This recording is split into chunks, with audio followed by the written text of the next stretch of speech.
para gravar, vamos compartilhar, tá bom? Vamos, então, para o compartilhamento de onde nós chegamos a parar na aula passada. Estou tentando admitir a eles aqui, não estou conseguindo, agora parece que foi. Então, vamos para o compartilhamento de tela, gente, sempre fazendo aquele ping-pong, né? Vai e volta, para tentar agarrar o menos possível. E, gente, vamos para uma definição de absolutismo.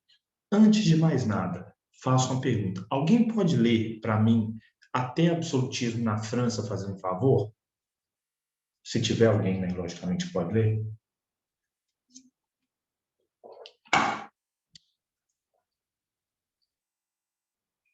Alguém pode ler, gente? Absolutismo. Auge do processo de centralização monárquica durante os séculos XVI e XVIII, com a concentração de poderes nas mãos dos reis. Absolutismo, organização do poder monárquico europeu. Consolidação do absolutismo na França após reformas que reduziram a residência de algumas facções sociais. Concessão de mercês e utilização do termo coroa ao invés do termo rei em Portugal. Justificativas para o absolutismo. Teoria do direito divino dos reis e teoria contratualista. Sociedade do Antigo Regime. Utilização do termo Antigo Regime para definir o momento entre os séculos XVI ao XVIII. Privilégios ao clero e à nobreza, isenção de impostos, recebimento de pensões e ocupação de altos cargos públicos. Nobreza guerreira e nobreza palaciana. Então, obrigado, Iris. Primeiro ponto, nós já trabalhamos isso na aula passada. Entretanto, é de fundamental importância para nós pegarmos, né, os exemplos concretos dentro das monarquias europeias. Então, meninos, eu coloquei aqui, né, absolutismo, organização do poder monárquico europeu durante os séculos XVI ao XVIII. Eu coloquei organização de poderes ilimitados? Não. Por quê? Porque eles não eram. E o que limitava naquele momento o poder real? Aí eu vou colocar aqui no chat agora, tá bom? O que limitava o poder do rei? Primeira coisa, vamos lá. Território. Os reis de Portugal, por exemplo, não sabiam o que se passava no interior do Brasil. Lá, vamos supor, um rei lá em Lisboa, no século XVII, ele não sabia o que acontecia em Goiás, no Mato Grosso, em outras regiões dominadas por ele, e nem tinha interesse, na verdade, de saber. Outro ponto também era, em alguns países, não em todos, a própria Igreja Católica. A Igreja Católica não era um fator limitante, mas ele era um aliado, de certo modo, que o rei tinha que obedecer e proteger. Naquela época, né, tanto Portugal e Espanha, principalmente, aí eu estou falando desses dois, eles eram unidos ao poder da religião, ao poder da Igreja Católica. Além disso, as próprias tradições. Então, esses eram alguns fatores limitantes para o poder real. Agora, o rei tinha o poder de fazer a lei, de executar a lei e de julgar. Ele fazia esses três aqui, tudo de uma vez? Muitas vezes não. Ele nomeava pessoas, mas as pessoas de confiança. Era como um empresário gerindo a empresa, o rei gerindo o Estado. Os juízes eram do rei. Os secretários eram do rei. Os ministros eram do rei. As ordens eram do rei. Então, tudo isso aqui, ele concentrava nas mãos o poder de fazer a lei, de executar a lei e de julgar as leis. Aí sim, por isso que se fala absolutismo, porque ele tinha uma forte concentração de poderes nas suas mãos. Agora, que nem eu falei mesmo, gente, outro ponto de destaque. Por que a população aceitava aquilo? Pelas duas teorias. Na verdade, por essas duas justificativas, essas duas explicações. Quais eram elas? A teoria do direito divino dos reis. Internet. Vamos lá, gente. Aqui minha conexão está estável. Vou voltar aqui. Gente, a teoria do direito divino dos reis, depois eu volto para a folhinha, tá bom? Professor, Pode falar, o Emerson? e a Emerson? nobreza? Quê? Oi, você está me ouvindo? Agora sim. A nobreza. Sim, eu já vou eu ia falar justamente da nobreza Poderes a agora. A nobreza, nobreza? Ah, tá. Desculpa. a nobreza. A nobreza trabalhava junto ao rei. Então, como eu mesmo falei, ela se transformou de nobreza guerreira para palaciana. Então, ela ocupava os cargos de ministro, de secretário, de dama de companhia do rei, Uhum. de diamante. É um cargo, né? Mas é verdade, Luís XIV teve dezenas de amantes. E eu não estou falando em sentido metafórico, não. Estou falando em sentido literal mesmo. Teve dezenas. Apesar daquele jeito meio, como eu posso falar assim, meio afeminado que ele possuía, de afeminado ele não tinha nada. Muito pelo contrário, era um baita de um sem vergonha. Então, mas vamos voltar aqui.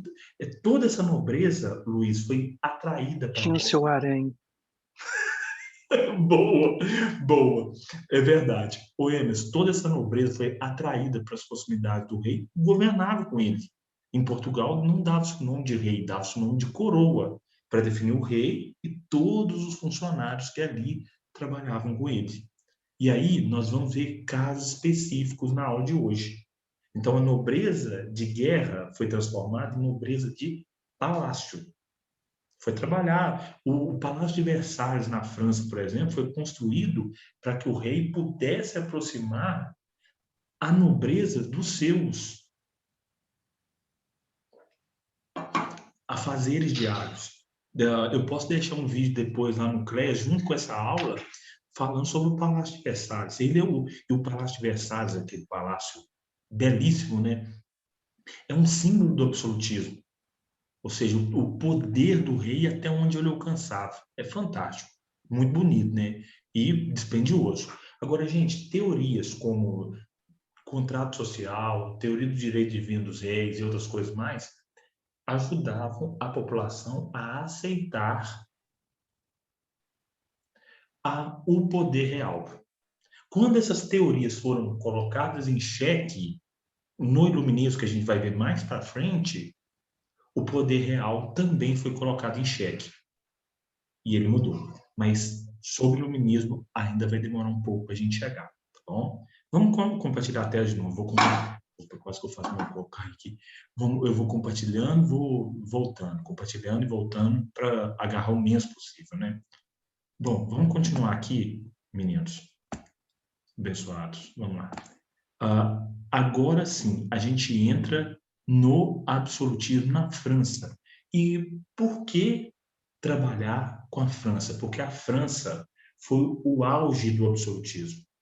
Quando se fala em modelo absolutista na Europa, o país que mais encarnou essa ideia de reis com grandes concentrações de poderes, mais do que Portugal, mais do que Espanha, mais do que Inglaterra, França. E aí a gente começa por eles aqui. Iris, se você puder ler para nós, lê para nós fazendo favor de absolutismo na França até disputa pelo poder entre várias famílias, fazendo favor. Ok. Auge do absolutismo na França durante a dinastia dos Bourbon, reinado de Luís XIV, o Rei Sol. Guerra de região, confrontos entre católicos, huguenotes, protestantes pelo controle político da França. Chegada do rei Henrique de Bourbon, Henrique IV, ao poder, adoção do catolicismo como religião oficial com relativa tolerância ao protestantismo. Edito de Nantes, medida que garantia direitos civis, políticos e religiosos aos protestantes. Disputa pelo poder entre várias famílias na França, mostrando... Era até aí? Até aqui mesmo.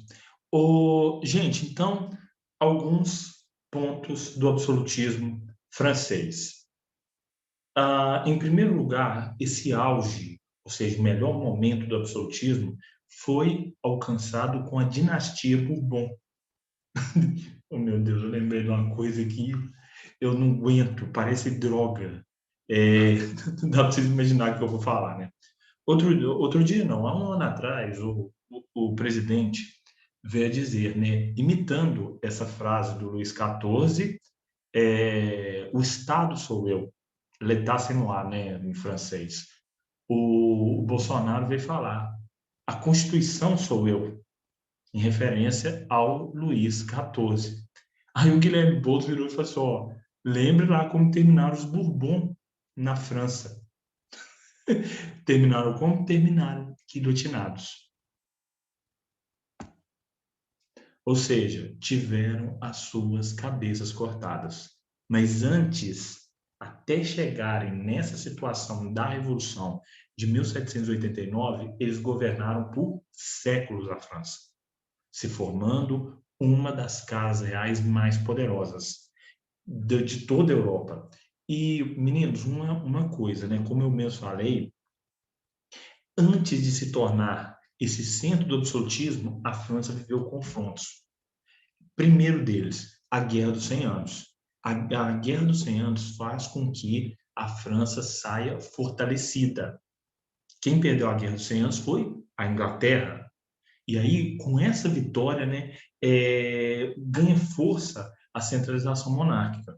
Entretanto, no século XVI, como a Iris leu aqui para nós, os confrontos entre católicos e huguenotes, né? E aí eu lembro a vocês quem eram os huguenotes, os protestantes, huguenotes, eram os protestantes calvinistas franceses. Os huguenotes vai trazer um certo retrocesso nesse absolutismo francês.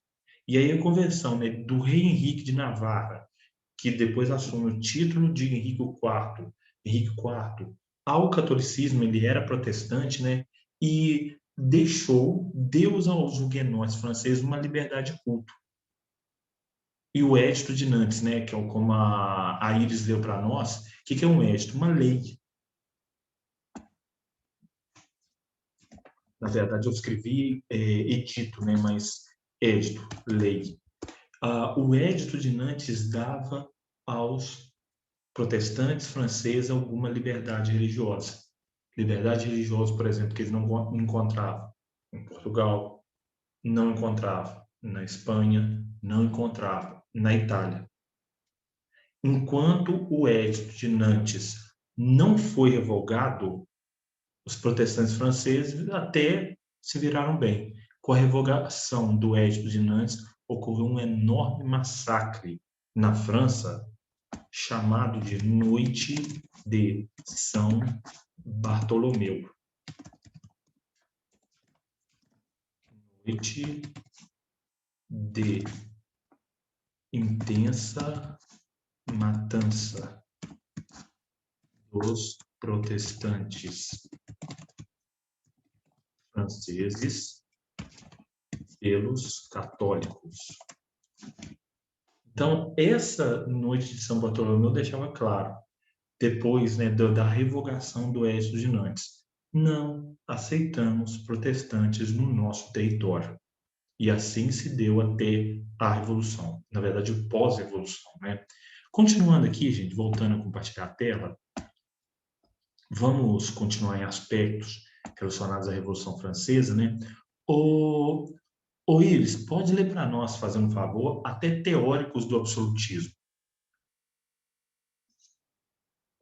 Apareceu aqui para mim. Peraí. Caramba, ih, lasqueira. Agora eu que não estou vendo vocês.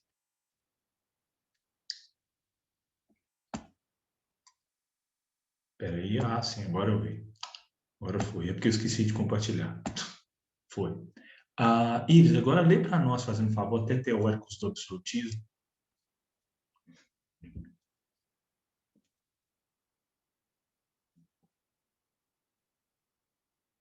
Ok. Centralização política e administrativa do reinado de Henrique IV na França contribui para incentivar o comércio e a agricultura, a formação da nobreza de toga.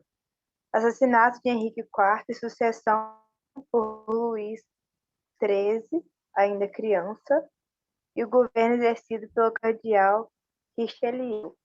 Guerra dos 30 anos. Centralização concluída durante o reinado de Luís XIV, aprimoramento da máquina burocrática, controle dos sistemas de cobrança de impostos e ação do ministro Colbert. Colbert. Favorecimento dos burgueses com redução dos controles feudais, reformas jurídicas com criação de tribunais ligados ao rei e trabalho com... Ok. Pessoal, então vamos ver algumas características. Primeiro, né, o Henrique IV, esse mesmo que tinha se convertido do protestantismo para o catolicismo, foi assassinado. Alguns falam que ele foi assassinado numa manobra do próprio cardeal Richelieu com a mãe dele, Maria de Médici, se eu não me engano. E dizem, outras línguas nos dizem, né, momento da fofoca histórica, que o cardeal Richelieu tinha um caso com a Maria de Médici. É possível? Sim, é bem possível. Porque os dois, o cardeal e a mãe do Luís XIII, assumiram a tutela do mesmo dos 5 até os 18 anos, porque ele não tinha idade para governar. E aí, gente, a Europa entra na chamada Guerra dos 30 Anos. Um conflito não muito conhecido, né?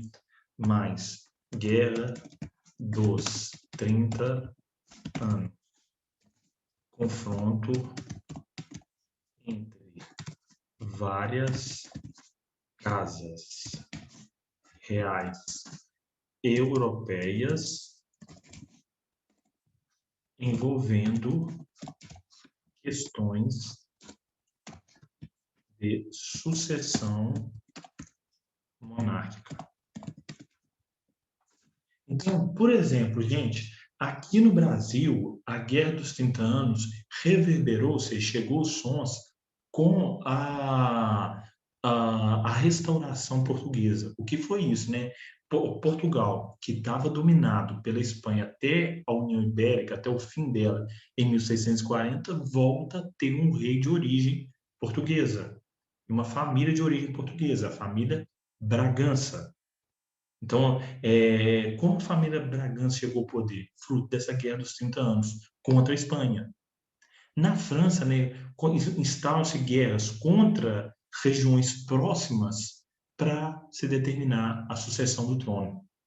Entretanto, o Luís XIII, o cardeal Richelieu, resiste a essas invasões e o Luís XIII toma posse como rei. Ele não toma posse, não, ele é coroado como rei. E aí, pessoal, vamos voltar no compartilhamento de tela. Outro ponto de fundamental importância também, né, é a garantia, é o fortalecimento da Casa Bourbon no governo de Luís XIII. Embora o Luís XIII demorou muito para ter o seu filho, mais de 20 anos de casamento. Depois de mais de 20 anos de casamento, nasce o Luís XIV, um rei muito aguardado pelos franceses. Por que a falta de um rei gerava um problema muito sério, meninos? Porque faltava uma sucessão dinástica. Atualmente, oh meu Deus do céu, hoje eu estou parecendo aqueles fofoqueiros, Nelson Rubens, Leão Lobo, dando as notícias da história, mas é assim mesmo. Fala-se as outras línguas que também Luís XIV foi gerado numa relação de adultério, que o pai dele era estéril e que quem o fabricou, digamos assim, foi o amante da mãe dele. Mas, enfim, a sucessão francesa estava garantida e o pai do Luís XIV, Luís XIII, morre 5 anos depois do seu nascimento. Ou seja, né, o Luís é aclamado rei francês mesmo ainda impossibilitado de ser coroado, né, com 5 anos de idade. E aí, gente, o Luís XIV centraliza as decisões. Ele aprimora o absolutismo francês.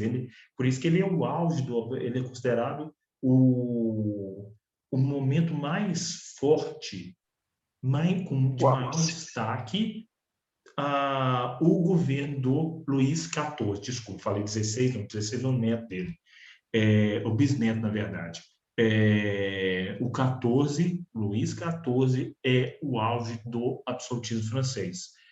Como ele se transforma nesse rei sol, aprimorando a máquina burocrática, que nem eu falei, trazendo nobres para próximo dele e controlando como esses nobres trabalhavam, como os ministros trabalhavam, como seus secretários trabalhavam, como as pessoas que viviam ao redor trabalhavam, como as damas de companhia da sua esposa trabalhavam, como as suas amantes agiam. Tudo isso ele fez. Outro ponto também, muito eficiente, controle. Bagunça, hein? Bobo, debaixo daquele moralismo, comia um fogo. Pelo amor de Deus, hein? O mundo não é errado, não é à toa, hein? Ô, gente, hoje eu tô um verdadeiro fofoqueiro histórico. Desculpa, professor. Desculpa, caros Não, colegas. não, gente. Desculpa, tá, pessoal? Hoje nós estamos aí Nossa senhora, é uma zona, né? Obrigado pela expressão, professor. Mas é isso mesmo. Vamos voltar aqui. Apesar de ser muito, como eu posso dizer assim, impulsivo, né? Ter muita energia para poder gastar, o Luís XIV também era muito eficiente, administrativamente falando. Então, ele nomeou o ministro Jean-Baptiste Colbert, e esse ministro foi responsável por um desenvolvimento econômico da França muito forte. A política mercantilista francesa foi chamada de colbertismo, graças às ações do ministro Colbert. Meninos, a França até hoje é conhecido como o lugar de luxo. Me fala aí um perfume francês, por favor. E aí eu não conheço muito isso não, né? Mas Chanel, é? acho que o Chanel é francês. Louis Vuitton, marca francesa, e outras marcas que remetem a luxo. E aí o que vai acontecer? De onde vem esse histórico da França ligado ao luxo? Durante o governo de Luís XIV. O ministro Colbert, transforma a França numa produtora de tecidos de luxo, uma beneficiadora de joias para distribuir para a Europa, e nisso ele gera uma balança comercial positiva na França. E aí, meninos, né, de certo modo, a burguesia francesa ganha dinheiro no governo de Luís XIV. Por quê? Porque ele centraliza as decisões políticas, mas ele também centraliza a cobrança de impostos. É melhor pagar um imposto para o rei do que pagar um imposto para cada senhor feudal. Ele centraliza também o sistema de pesos e medidas. Então, 1 quilo é 1 quilo em Paris, é 1 quilo em Marseille, é 1 quilo na Córcega, é 1 quilo na Provence, é 1 quilo na Normandia. Não é mais aquela coisa que varia de feudo para feudo. Uma jarda, né, que é uma medida de pano do nariz até a ponta do braço, é uma jarda em Paris, em Nantes, em Marseille, em Lyon, em qualquer lugar que você esteja dentro da França. Não era aquela coisa, né? Jarda de Lyon, jarda de não sei onde, jarda de Paris, jarda de Marseille. Então, ele unificar esse sistema de pesos e medidas traz uma melhor, uma segurança, uma maior estabilidade para os burgueses, além dos impostos. Naquele momento, o absolutismo atendia a burguesia. Chegou no momento que parou de atender, aí nós vamos ver quando parou. Bom, e meninos, trabalhe com a imagem do rei. Gente, se for considerar da infância até sua morte, Luís Luís XIV governou a França por 68 anos. E talvez Luís tenha sido, não vou falar que melhor, mas um dos governantes que melhor trabalharam a sua imagem dentro da história, com estátuas, autorretratos, né, pintura de retratos e imagens espalhadas por toda a França.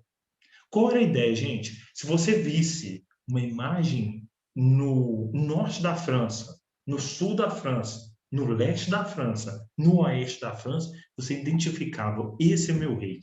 Eu posso nunca ter visto na vida, mas você olhava, eu sei que esse é meu rei. E aí, geralmente, tinha algum escrito, alguma identificação, e geralmente essas estátuas, essas imagens produzidas do rei, sempre mostravam ele altivo, com força, com determinação, enfim, né? Aquela imagem bem passada, aquela imagem bem trabalhada e bem posta para a população. Por isso, esse é um dos motivos pelos quais Luís foi chamado de Rei Sol. E aí eu vou para o bate-papo para definir essa situação de Rei Sol, né?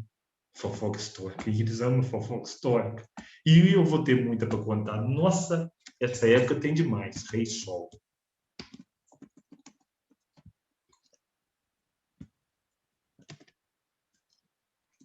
Assim como o Sol estava no centro do universo, Luís estava no centro da França, governando e iluminando a todas, todas as regiões com sua autoridade. Flávio, mas o Sol não está no centro do universo. No século XXI, nós sabemos disso. Lá no século XVII, XVIII, eles não sabiam. Eles acreditavam que a Via Láctea era o centro do universo, e logo a Via Láctea era o centro do universo, o Sol estaria no centro de tudo, tá bom? Então era a crença da época. Vamos lá, continuando pelo seguinte, então. Deixa eu compartilhar a tela de novo. Está quase terminando. Iris, lê para nós teóricos do absolutismo, fazendo favor. Pode ler tudo. Até onde sua vista foi.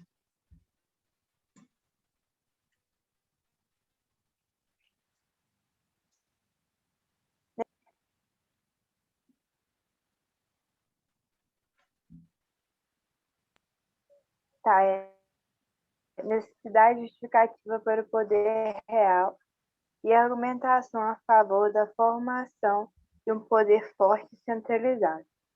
Nicolau Maquiavel. Observações sobre as divisões ocorridas na Península Itálica e de seu tempo, século V. Parte central, estados pontífices, norte, Gênova e Veneza. Domínio do Sacro Império Romano Germânico sobre algumas regiões itálicas.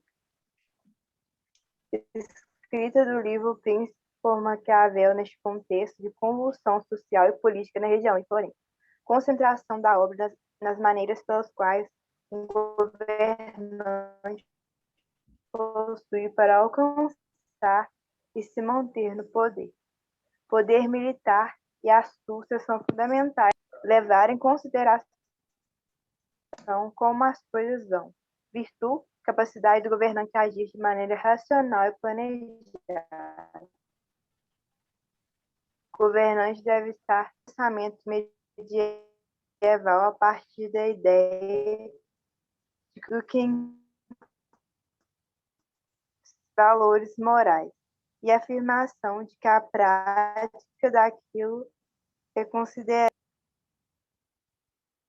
Uma coisa efetiva. Bom, pessoal, atenção então para o seguinte: teóricos justificadores. O Maquiavel pode ser considerado um teórico, alguns o consideram como contratualista. Eu não acho muito bem o Maquiavel um contratualista, não, mas aí vai da visão de mundo de cada um. E, meninos, em primeiro lugar, sobre Maquiavel, qual é o contexto que ele nasceu e que ele viveu? Contexto de morte, disputa por poder, divisões políticas. Então, lógico que isso criou ecos que chegavam na sua obra. Então, muito mais do que hoje em dia, como, por exemplo, um crime cometido contra Marielle Franco no Rio de Janeiro, gera uma gera uma indignação muito grande, uma luta por justiça. Um político, um governante, alguém aparecer morto no tempo de Maquiavel era a coisa mais comum do mundo. Então, era esse o cenário que Maquiavel vivenciava, era nesse cenário que ele escreve O Príncipe. E enquanto ele observava a unificação da França, da Inglaterra, Portugal já unificado, a Espanha unificada, e ele via, né, a atual Itália toda dividida, como a Iris deu para nós, divididas nos estados pontifícios, que eram os estados da igreja, Gênova, Veneza e a região sul, ele via que só a união poderia trazer benefícios para essa região. Agora, qual é a maneira que eu vou fazer essa união? Meninos, aí vem a frase famosa: o fim justifica os meios. Eu faço uma pergunta aqui no chat, vocês me respondam. Alguém já usou meios ilícitos para atingir algum fim? Coloca no chat, fazendo um favor. Pelo amor de Deus, eu coloco por mim, eu. Ninguém aqui, todo mundo aqui é santinho, ninguém nunca deu aquela coladinha na Não, prova, aquela olhadinha, não? lógico que não. Lógico, lógico, lógico. Lógico. Ninguém. Professor, Eu muito. Era Maquiavel era nobre? Não, ele não era nobre. Ele ocupava cargo de secretaria até por esforço próprio. Era muito inteligente, negava. Mas nasceu em berço de ouro? Ele não nasceu. Sim. Boa pergunta, viu, eles? É a Decinha, a Nicole, eu muito. Meninos, só para vocês terem ideia, eu já colhi vestibular, gente. Ainda bem que vocês não são meus alunos de regular, né? De regular, mas eu colei no vestibular da UFOP. Na verdade, eu fui na sorte, né? Tinha um camarada fazendo direito próximo a mim, eu fazendo história. Eu olhei e falei assim, não, mais do que eu, ele deve saber, né? Porque eu quero fazer história. Ele quer fazer direito, ele tem que tirar a nota mais alta. Peguei e colei a prova de matemática dele, de 10 questões, acertei 5. Das 5 eu acertei 4, eu tinha colado dele. O fim justifica os meios. Passei na UFOP? Não passei no UFOP. Mas quem não cola não sai da escola. Mas é um exemplo maquiavélico, gente. Do fim justifica os meios. Agora, é lógico, né? E é por isso que o pensamento maquiavélico pode ser visto como uma ruptura